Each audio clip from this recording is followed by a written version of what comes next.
Scholars have issued a fatwa calling on Muslims to help in the fight against terrorism. I was watching your interview yesterday on Dayside about this. It's very interesting. Here to talk about what that means is Arsalan Iftikhar. He is the legal director for the Council on American and Islamic Relations. Thanks for joining us today from Washington. Morning, guys. Can you give us the details of this fatwa? Sure.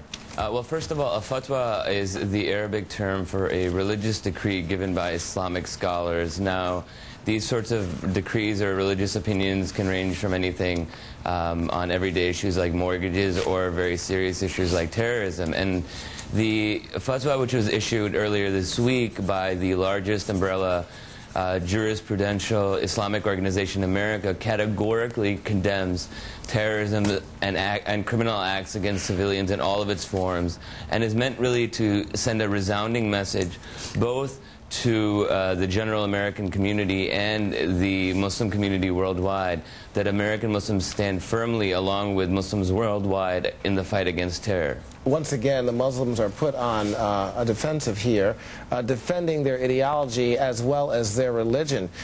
I guess the question is, there are those folks who are going to come out and say that the extremist sects of Islam are basically dominant. We heard that this morning from one of our terror analysts. What is your response to that?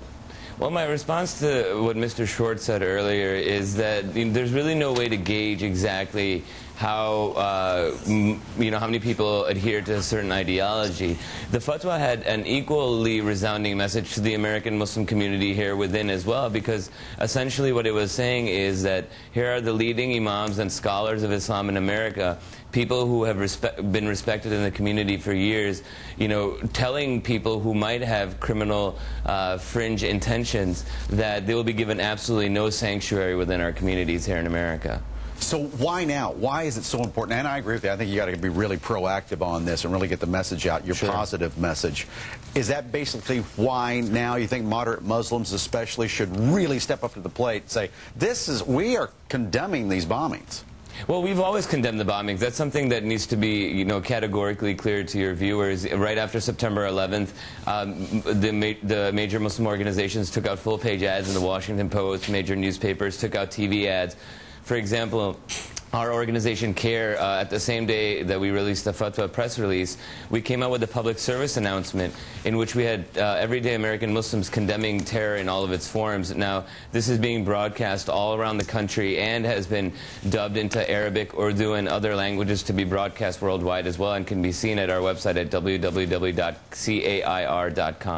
Apparently, within the next week or two, there are going to be Muslims in the UK debating this whole issue of terror. And, of course, we're going to keep our eyes on that. Arsalan Iftikhar, thank you so much for joining us. My pleasure. Thank you very much. Let's check in.